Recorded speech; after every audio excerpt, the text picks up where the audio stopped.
Hi and welcome to yet another live with Mama Couture. Today we are covering a very interesting topic for all pregnant and all women actually for taking care of their skin and hair during pregnancy and even otherwise.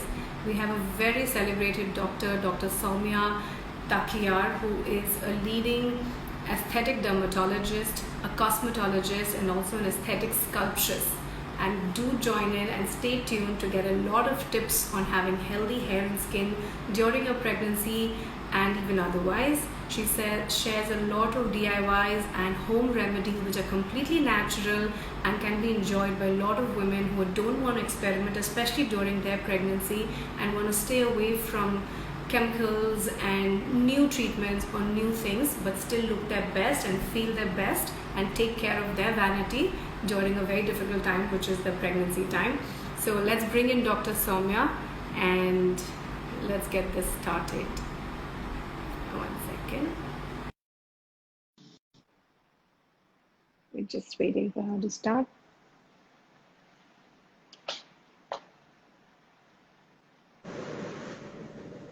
Hi, Dr. Soumya. Hi, thanks for having me. You're most welcome and thank you for joining in. I'm sure this is going to be one of the most watched episodes because of skin and hair and beauty for women. So we're very glad. Thank you for joining in. Thank you very much. Okay. So, Doctor, sorry. So I was just telling them that we're going to talk about, especially for pregnant women today, but do tell Right. us a little about yourself first and then we can get to that as well. Firstly, I'd like to congratulate all the pregnant moms and moms to be. And I'll tell you a little about myself. I'm Dr. Soumya. I have been practicing in the aesthetic industry for past 9 years, and currently I'm practicing in clinically in Noida. So I've been taking care of the skin and hair issues of a lot of pregnant women also. And I've come up with very easy DIYs and organic recipes, which I have shared on my page also, which are very easy to do because pregnancy is a time when we want to steer clear of chemicals and want to Sure. be always organic. Yeah. Organic. Yeah, wonderful, wonderful. And doctor, we before we set this out, we got a lot of questions actually, and some said that we'll join and we put our questions, etc. But I think one of the most common questions I think is that in this journey of motherhood and pregnancy, it is so impossible to control someone's how one person's skin behaves versus another person's skin. Some people have rashes and breakouts and pigmentation and so many, and some people just get away very easy. So can you start with a Absolutely. very simple thing that why does this happen during hi Neha, hi mommy to my sons, hi Neha, hi everyone. So why, I think very important, and then do tell us how they can take preventive care. And then if we can let's start with skin maybe. Yeah, so mainly during pregnancy, when we conceive, there are a lot of upheavals in the hormonal levels. There is a lot of fluctuation. So what we need to do at this time is we just need to stick to organic products because it is mostly genetic also. If your mother had Okay. a smooth pregnancy, maybe you also have a very, very smooth pregnancy. But some people Okay. will end up with a lot of pigmentations. They'll have Okay. chloasma, which is like specifically pigmentation around the eyes and neck, or they Okay. can end up with a lot of acne issues. But they're Okay. totally preventable and they Okay. are curable also. Once you Okay. deliver, then it will be back to normal. So there's nothing to worry actually. Okay. It's So totally what? preventable. Sorry, but while they are pregnant, can they do something to feel better? Just something to take care of it while this is going on. See, I have made a list of all organic things which they can do because in Okay. pregnancy I would never advise somebody to use harsh Mm, chemicals. yes. So Yes. prevention is always better than cure. Like something like stretch marks is totally preventable, but it's Okay. difficult to treat later on. So you Yeah. have to take care of yourself during pregnancy. You have to pamper yourself, and it's the best period of your time, so you must enjoy it. Wonderful. Very well said. I think it is the best period. And I think pampering yourselves means taking care of yourself eventually. And that's the best cure one can have to save yourself from all these post pregnancy issues. So, these DIYs, can you give us some ideas that is there a skin type or is there something that one can just pay attention to? Yeah, I have made a list according to the type of skin concerns which we are Okay. going to be addressing today. So, Okay. like, I'll start with the most commonly addressed issue, which is like you can have rash or you can have redness or Okay. small bumps all over your face. So that mostly happens when you have an oily type of skin. Okay. So what we need to do in that is something which is very simple and it works like magic is dunking your face in ice cold water the first thing when you get up in the morning. Oh wow. So if you have sinusitis or any other issues, then you can just rub an ice cube over your face. And if you don't have sinus issues, then that is going to help you a lot. It is going to control the sebum Oh, and it's going to tighten the pores and give you a natural pregnancy glow also. oh lovely. Yeah, so if you have oily skin, then first thing should be dunking your face in ice water. Then what you can do is always use a soap-free cleanser. It should be free of harsh chemicals. And then use a neem toner. That is, I'm talking about oily skin. Okay. So neem toner can be easily made at home. The videos are on my page. They can be referred. Okay. After using neem toner, you have to use a sunscreen in the morning. So most of us, what we do wrong is that we don't use a sunscreen when we are indoors. Yeah. But that is the biggest mistake because even the tube lights or the UV lights, UVA rays are everywhere. Yeah. So most important is to use a sunscreen. Okay. At night, again the neem toner can be used followed by sunscreen. Then for acne, I would like to add that salicylic acid products and retinoids are something which you should steer clear of because they are very dangerous during pregnancy. Okay.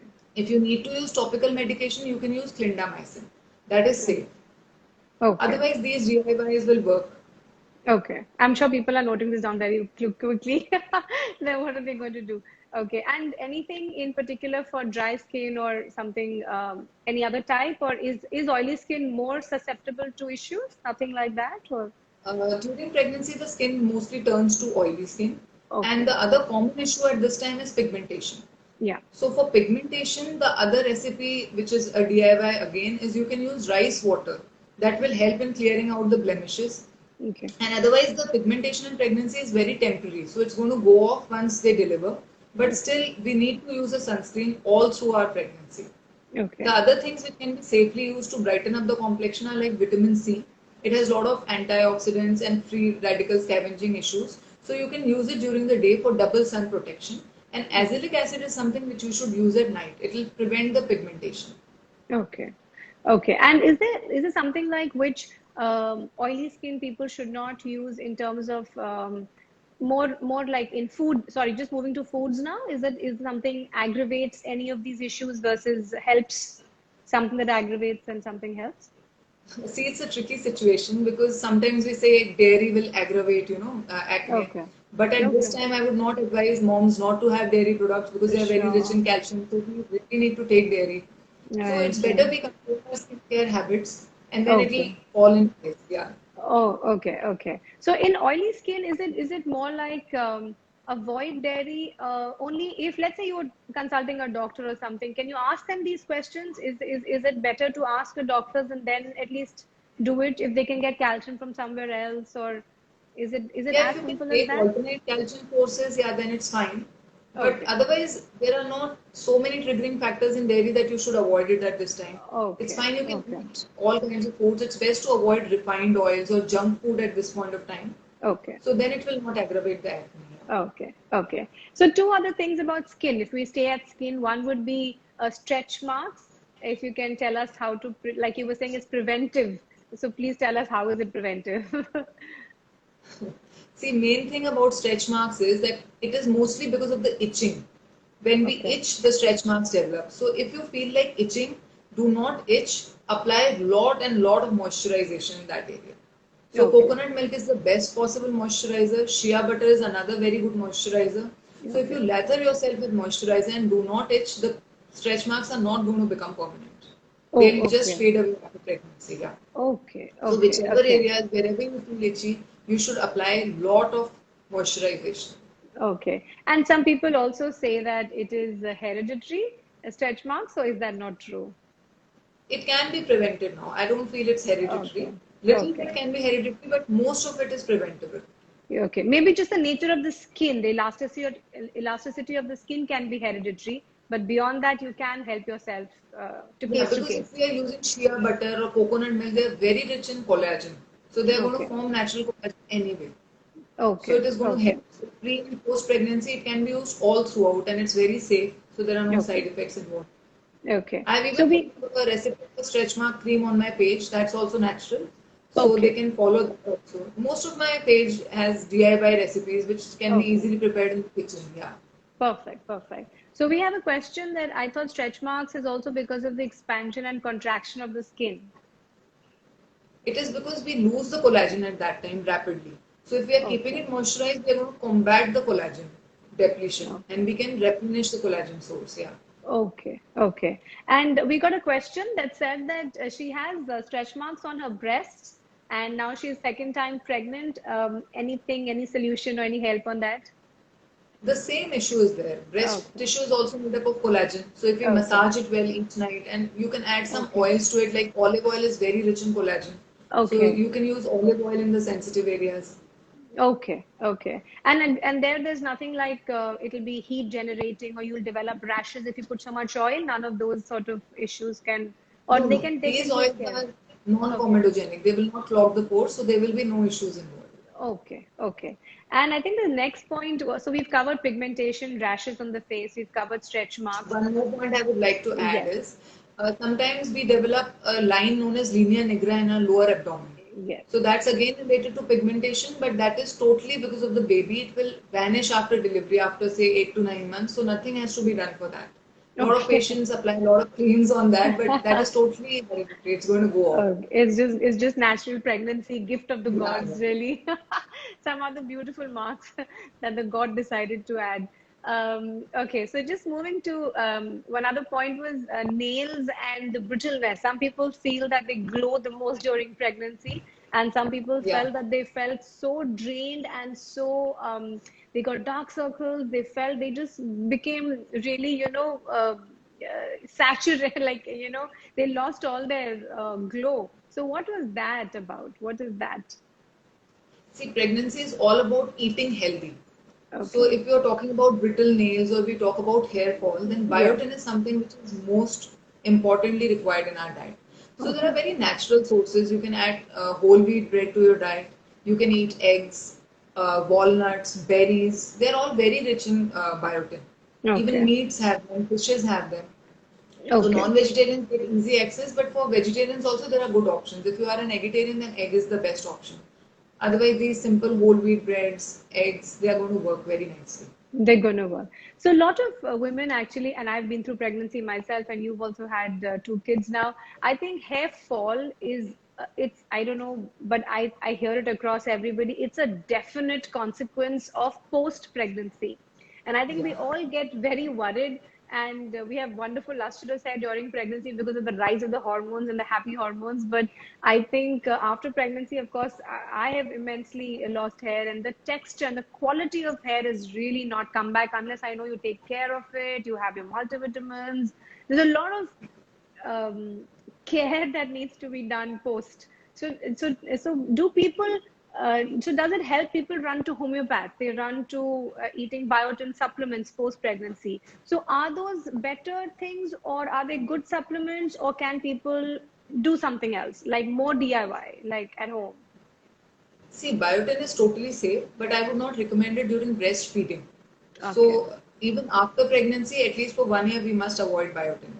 For Okay. natural sources of biotin, you can take fenugreek seeds. Like you take Okay. fenugreek seeds, dip them in water overnight, and next day you can drink that water. That is the richest source Okay. of natural biotin. So Okay. that can be Okay. done. Otherwise, a very simple tonic for hair fall is made using onions. Most of us don't know that onions release their compounds when they are heated. So that's quite a Oh, secret. And so I have come up with a hair tonic in which you heat the onion along with the coconut oil and then you okay. prepare that tonic. So that Okay. should be applied to the scalp at least 2 times a week. And after like applying, you should cover it up with a warm towel so that the penetration is better. Oh, fantastic. Fantastic. Yeah. Okay. Another Okay. thing can be that we should only use organic shampoo and conditioners. Like we Okay. never read the ingredients before, buying a shampoo. It should be Yeah. organic. It should be free of parabens, SLE. So there is a list of things. I have Yeah. mentioned that also. And it Okay. should be free of all the hazardous chemicals. Sure. And in the end, if you have itchy scalp or if you have dandruff issues, then it's best to include an apple cider vinegar rinse in the end.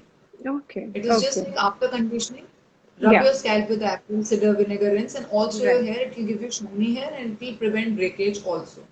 And it Okay. solves the issues of itchy scalp and dandruff. Okay. For preparing that, Wonderful. you need a mug of water and just add a cap of apple cider vinegar to it. So that mixture you have to apply as a post rinse. Okay. And this is all, this doesn't matter in terms of, again, oily skin or oily scalp, none of those issues. This is No, basically it doesn't matter. agnostic to. Can be. Okay. Okay. No, your Okay. shampoo and conditioner can be according to your hair type. Okay. Yeah. Otherwise, this apple cider vinegar rinse is for all hair types. Also, okay. And some This is people develop psoriasis during this time, so neem water rinse is good for them. Then they can neem get rid of the water. infection. Yeah, that Okay. is the same Okay. recipe of the neem toner which I explained. Yeah. Okay. So I will tell everybody who's online and who's going to watch this video later that please go to Dr. Soumya's page.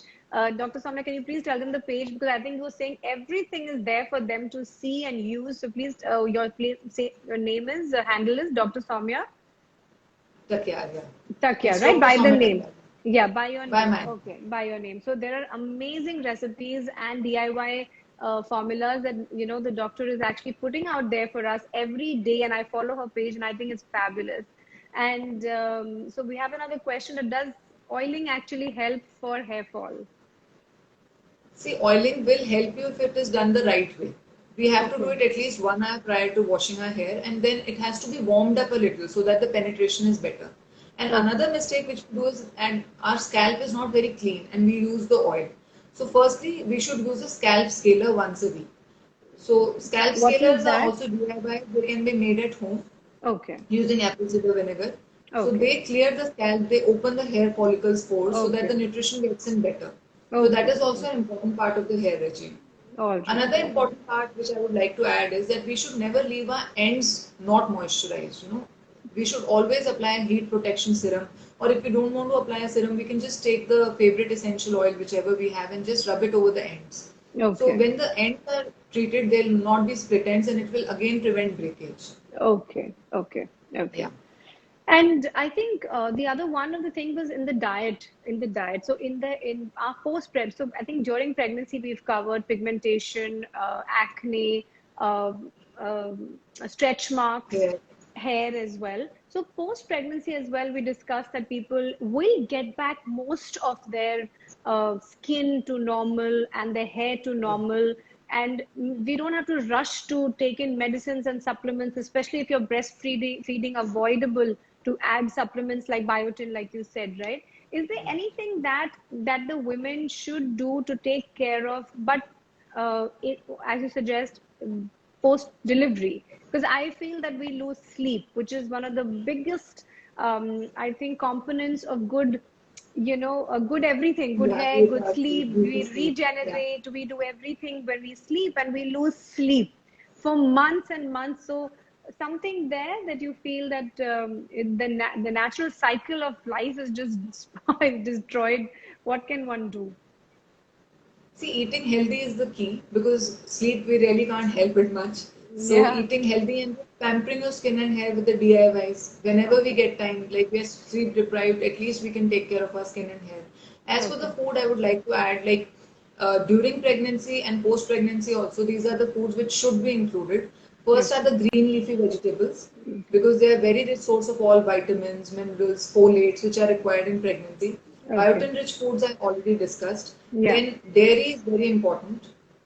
In dairy, you can take lots and lots of milk. If you take cold milk it is going to, help the acid reflux syndrome also, which most Okay. of us have heartburn during pregnancy. Sure. Even yogurt combats that. And yogurt Okay. is very rich in probiotics, so it is going Right. to prevent the UTIs Yes. also, which are very common in Oh. pregnancy. Okay. Okay. Then we can Okay. add proteins to our diet. Like if we add an egg, it is very rich in choline also, which is, Okay. a very important brain development milestone of the fetus. Okay. So we Okay. must have eggs. And if you are a Okay. vegetarian, then other sources like paneer, soya bean, red beans, chickpeas. So there are so many things. Okay. You should Okay. have a lot of fruits in your diet that will again give you a healthy glow. Like citrus fruits have Okay. a lot of antioxidants. Then Okay. avocado Okay. and bananas are a must because they will help in preventing the leg cramps in women. Okay. So, and many Okay. of us, they have that acid regurgitation, they have that heartburn syndrome. So, Right. for that, they include cold milk in their diet. Oatmeal will help in that. Okay. Bananas, and then yogurt Okay. is again essential.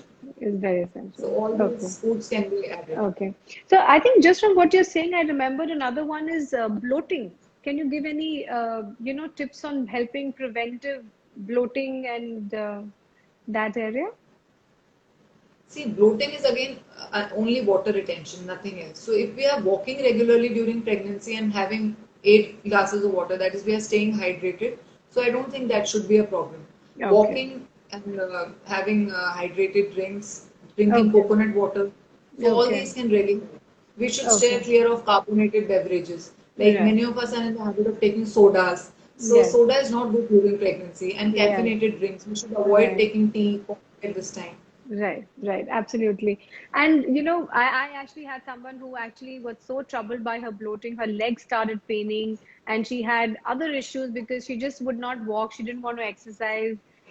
So I think one of those issues that people, if they, and especially in lockdown, I think it's getting more irritating to be at home. So these issues people are, I think, so when we, a couple of months ago, we actually had people who said that please bring doctors on your conversations to tell us how to combat this situation at home. We'll try and be healthy if we can step out, have a regular life. But right now, people are finding it a bit difficult to this thing. Okay, but So another easy tip for that would be like they can soak their feet in hot water, let us lukewarm okay, water, with okay, Epsom salt. okay, Epsom is magnesium sulfate. It is very okay, good in releasing the toxins from the body. So it okay, will help with the foot swelling and whatever swelling in the ankles appears during pregnancy. So okay. Epsom salt is something which can be done safely. Okay. So we'll just take a few, this is very helpful, Doctor. We'll just take a few questions that we got earlier as well.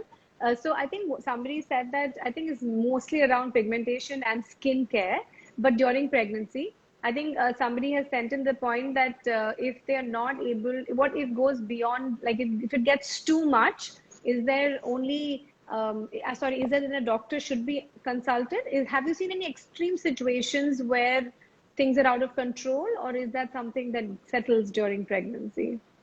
See, if you consult a doctor for pigmentation also, then mostly what we do is peels, but they are not advisable during pregnancy. Sure, So sure, we do sure. it after the pregnancy journey only. Mostly I do Okay. not recommend anything till you are breastfeeding. Anything. Okay, So okay, only with the use of medications, we can add okay, some medications which are safe. Like I said, for acne, we okay, can add clindamycin as a topical treatment. If it's okay, very aggressive acne, then we can okay, add it. But it okay. should be avoided to an extent till it can be avoided. Okay, okay. And are there acnes that stay beyond acne or skin issues that stay beyond pregnancy? Have there been a mistake by the patient? Like why? Because I do know people, they say this is this happened during pregnancy. This stayed with me during pregnancy, and they've not been able to get fully recovered from whatever happened. Is something like that? Something we did wrong? Most common during pregnancy, the pigmentation which occurs is known as melasma. So, Okay. what is the main cause is non-prevention. If we are not using a sunscreen and then it happens, then maybe it can become permanent. So that's why Okay. I said prevention is very important. We always have Okay. to use a sunscreen which is like minimum 30 SPF, whether we are Okay. indoors or outdoors. And it has Okay. to be reapplied every 4 to 6 hours. Okay, okay. But if you're not pregnant and you don't apply a sunscreen, is that worse? Sorry, is the situation worsened because you're pregnant of not No, see, applying in the pregnancy, sunscreen? we are not taking any other outside treatments. We are not using any clinical based treatments. So we Right. are more prone to, more damage to our skin. All right. All And right. we are equally vulnerable if we are not pregnant. If we are not using a sunscreen, that's the worst possible thing to do. Like it is, Okay. No, it I'm will lead to terrible. a lot of aging, sunspots. So there are a lot of harmful effects of the sun if we are not using a sunscreen. Yeah. And the worst is even sitting at home, and now everybody is sitting at home. And the first thing I stopped doing is using sunscreen because it's just in Delhi, Upar say it's so hot, and you're like, forget it. Why bother? I mean, though the houses are cool, but it's just one of those things that you just don't. I mean, I feel it's chemical, so I just feel avoid it. Like, why bother? But actually, sunscreen is important, right? To put every day on our face. Yes, absolutely. And okay, so I think this is very helpful, and thank you so much. Have you missed any topic, any point that you would like to add, especially for pregnant and post delivery time? Anything you want to add? What they can add safely to their regime is also oils, cold pressed oils. Like they are very, very safe to use. They are very Okay, moisturizing. So okay, if they have an oily type of skin, they can use jojoba oil. And okay, if the skin is, normal to combination type, Then argan oil can be used, or rose Okay. oil can also be used, which is very good in combating pigmentation as well. Okay, okay, lovely. Okay. So oils are very helpful. I think diet is important, taking care and not panicking if you have pigmentation and hair fall during pregnancy. Things will settle post delivery. I think you just have to take care. And like you said, I think right in the beginning you said it perfectly that you just is the best time. You have to pamper yourself, which means take care of yourself, basically, right? Just that. So if we can do all these things and post pregnancy massage, which oils? Okay, can you, is there any difference? No, the same oils can be used throughout. And Okay, if a lot of nourishment is required, then olive oil is the best. Almond oil is also very good. okay, Or okay, otherwise, these essential oils like jojoba, lavender, they are all very wonderful. According to the skin type, they can be used. okay, okay. And how can we get rid of blackheads? Someone's asking. Dia. Uh, See, blackheads are something which are again because of the sebum production. So if we Okay, are using an oily skin routine, we are following it, and we are using a neem toner, there will be very less blackheads. Otherwise, for blackheads, we can again use an egg mask, which is very simple, just applying the white part of the egg, and then okay. applying a that paper which we get, that The paper towel sheet. blotting, the blotting Yeah, paper. we Oh, apply that okay, over the neck, this nose area. It will form okay, a barrier sheet, and once it dries with the egg mask, when it's pulled, it will give you clear nose, like it clear oh, out the okay. blackhead. Okay, okay. My God, you're like a magician for for all the skin ailments. Or the Okay. collagen sheet masks available in the market also can Yeah. be used. Okay. Okay. Wonderful. I think, and okay, so I think I will close this and thank you so much. This is very helpful. I will tell everybody, please visit doctor's site. It goes by Dr. Soumya Takia, right? By that name itself. And all her DIYs and everything that she discussed here today is there as well. So please go and have a look and get a lot of your issues resolved just by DIYs. Thank you so much, doctor. This is amazing, and I'm Most sure it will welcome. help a lot of women. I think all the pregnant women have so much to give. One is body changes, hair and skin, and it's such a big sacrifice for lots of women during pregnancy. And I'm so glad that you could help them today. Thank you so much for coming today and sharing. Thank you. Okay, see you. Okay, see you. Thank you very much. Bye bye. Okay, bye.